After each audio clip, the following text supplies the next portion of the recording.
Hello everyone, welcome back to my channel. I'm Bill. This video is the recap video for the Sunday game last week. It's the Star Wars campaign we've been playing in that's now slowly morphing into other futuristic sci-fi areas, which has been very entertaining. So without further ado, let's go over what has happened. In the game before, we had panicked after seeing some Zerg, and we got into our ship, and as soon as we left the planet, the pilot panicked and hit hyperspace in a debris-filled covered galaxy. So ends up destroying the ship. So at the beginning of this game, because that's exactly how the game ended last time, the beginning of this game, we find ourselves falling planet side in a bunch of escape pods, and except for two characters who are working their way down because they have suits that should be able to re-enter. It's my Asgard and it's my Asgard in his suit with his jetpack, and it's the Mandalorian in his armor. So they're flying down on their own while there are three escape pods, each have two characters crammed in them. My Jedi is with the Doug Jedi, and we are falling planet side. I fail my roll to use computer to keep the escape pod from tumbling out of control. So we end up landing on the door. We're not sure of that when we first land, and I blow the door to open it, and it doesn't open. So I use the force to lift up the escape pod. The door stays on the floor, and the escape pod comes up off of us, and then I just chuck the escape pod out of the way.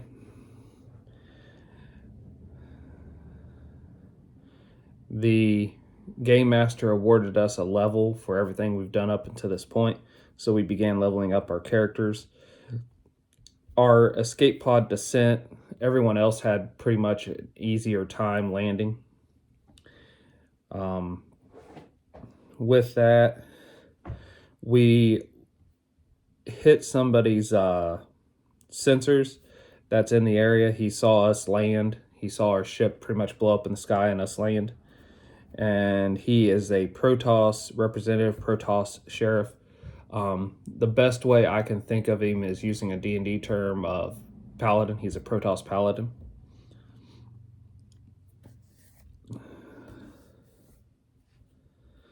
And then he goes to investigate us. The Mandalorian and my Asgard take, I think it was like 5 to 10 minutes to descend down to the planet surface.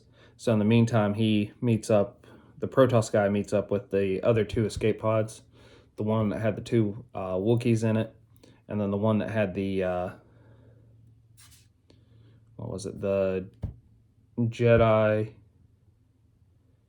my apprentice Jedi, or used to be apprentice Jedi, Yoda character, and then the Force user that is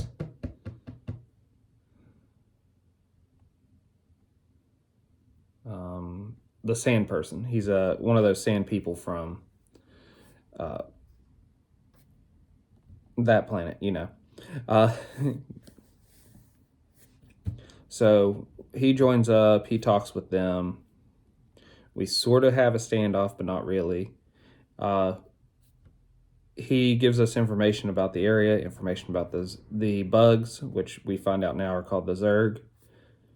And he gets information from us about the planet we came from got glassed over. Then we join him at his ship, which is a small science vessel. The Game Master pretty much described it to us as a really cramped, small, like house. Wasn't really designed to have more than like 2 to 4 people in it at any one time. And then we have our whole crew, which has like 8 characters.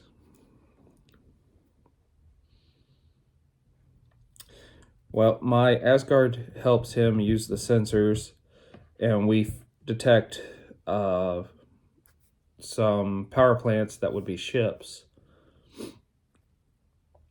And it's in a direction that the protoss paladin had been previously.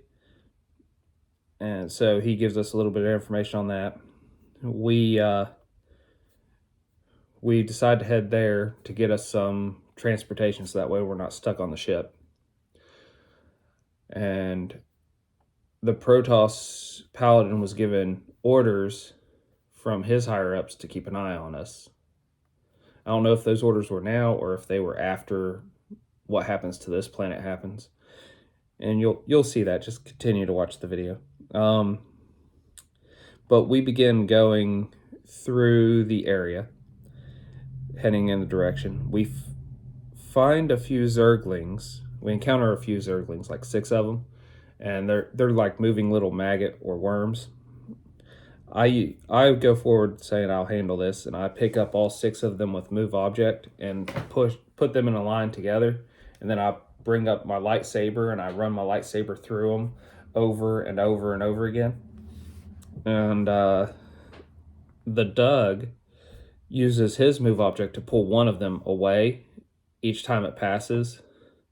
And then after it got to witness the horror of all of them getting killed, he brought it up as high as he could and dropped it on something very sharp and tall, killing it. We both got dark side points for it, if anyone was curious.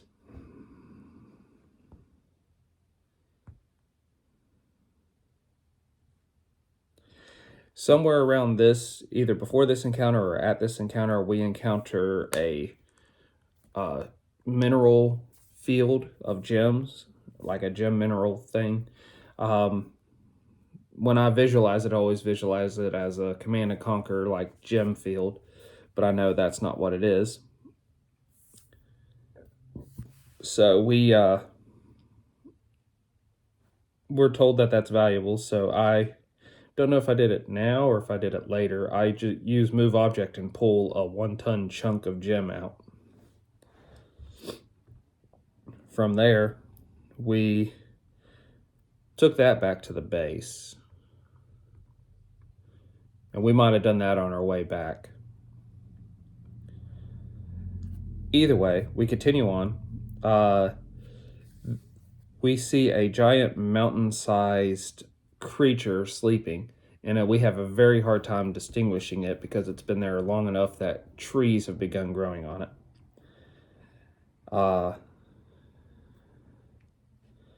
And we are told that this is a Tarrasque, pretty much a D&D Tarrasque. So we were like, oh, that's not good, especially if it's as big as a mountain. So we try to avoid it, other than crossing around it or over it. We don't try to really mess with it or wake it up. And then we see a flying Zerg off in the distance, pretty big one, and it disappears. After some more travel, we encounter the base. We can see the walls and stuff. Some of us try to take flight, and we get targeted, and it registers right away that we're targeted, so we drop back down. But nothing shot at us, so we're debating whether the defenses still work or not. So my Jedi picks up a tree or a rock, I don't remember what, a big object, and I bring it over the base, and I just start moving it around the walls and over inside the base and everything else. And I do that for about 5 to 10 minutes. And after that time, we had come to the conclusion that if it was going to fire, it would have fired. So my Asgard takes flight and goes over the walls. Those that can fly, fly over. At this point, my Jedi levitates or move objects everyone that needs my help over the wall. We find that on the wall there was a bunch of missile turrets, and those missile turrets are empty. So they fired all their rounds. There's almost a blue haze over everything. which we find out later about the time we start acquiring the ships that are supposed to be here, that the whole area is covered in radioactive particles. So my Asgard suit is protecting him from it. The Mandalorian suit protects him from it, and the protoss guy is immune to it. So, and he didn't think it was an issue. But when we find out about it, the rest of the group that is not immune to it heads back to the Protoss's base, his ship. And once we get there, we begin decontamination. But we explore a few different buildings, getting information about what's here, how it was.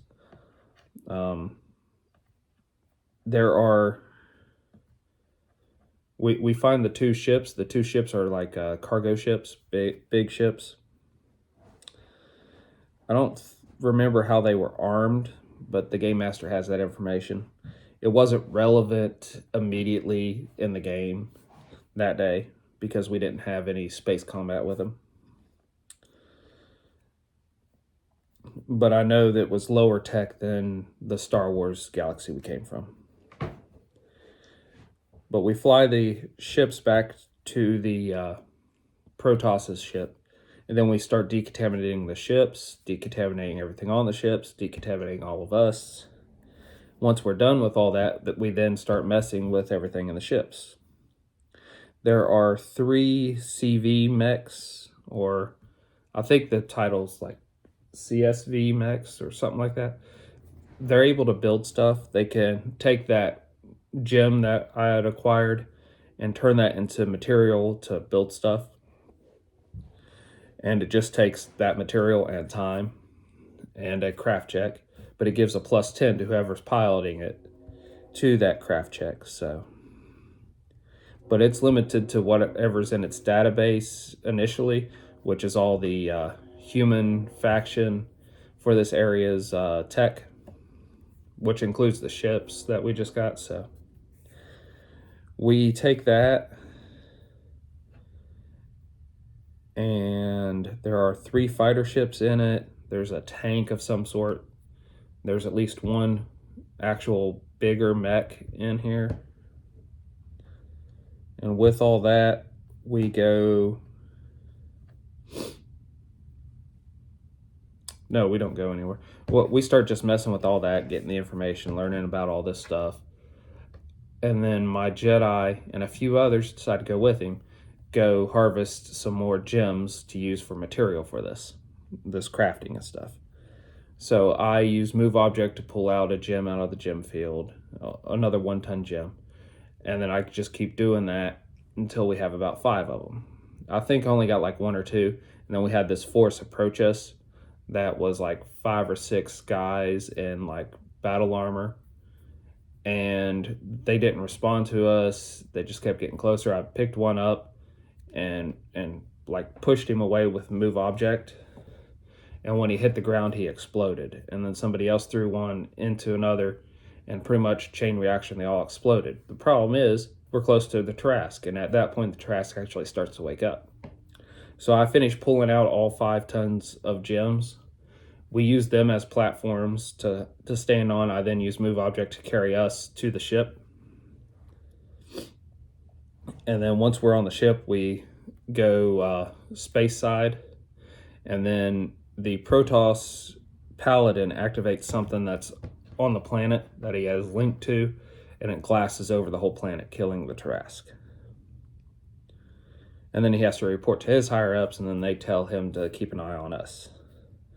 Well, we ask if we can use his sensors. He says yes. So at this point, we take his sensors and his space vessel. We take his sensors and we detect where that ring is for that individual pilot ship, because all these ships don't have hyperspace. They only have light speed. So we go find that ring. We bring it in. So now we have a hyperspace ring that actually fits one of the 3 space fighter jets that we acquired, or fighter. So we use that my Asgard uses that to try to replicate that with the machine. He like scans it into the mech, and then he, with his own knowledge of that tech and everything, makes another ring. He ends up making 2 more rings overall, but initially he makes that 1 extra one. I wanted enough rings that each fighter could do the hyperspace jump. So after that, we use the sensors and we track down our debris field of our bigger vessel that got destroyed. And after doing that, we find the main computer mostly intact from the ship. The information wasn't damaged when I get into it with my Asgard, so I download all the files and everything, or make use of all the files and everything, and then I start figuring out how to make that hyperspace ring as a hyperspace engine for a ship, and I successfully do so. After doing that, I then build one for each of our vessels, and then I build one for the protoss ship. The difference is I put the protoss one in Asgard language and a password on it, so that way they can't just utilize it, and I don't upload any information from the area we're from to that ship.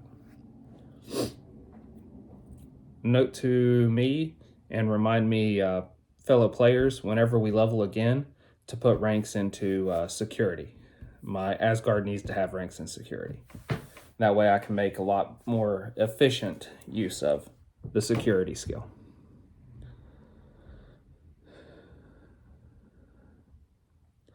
With that, the Mandalorian character begins getting in one of the fighter pilots, and I think he spends a week learning how to fly it. After he figures out how to fly it to get all the bonuses that you would get for knowing that specific model, he goes and he starts collecting debris from the debris field in space to add to our materials that the mechs can break down and turn into objects and whatnot, crafting material. So with that, we end up with pretty much 3 weeks, 4 weeks worth of crafting material recovered from the debris field. We use up almost all the gems that we had harvested in making all the lightspeed engines, or not lightspeed, hyperspace engines. My plan was to take take some of the acquired debris and build at least enough reloadable missiles and rockets for all the ships to be able to be reloaded at least 3 times.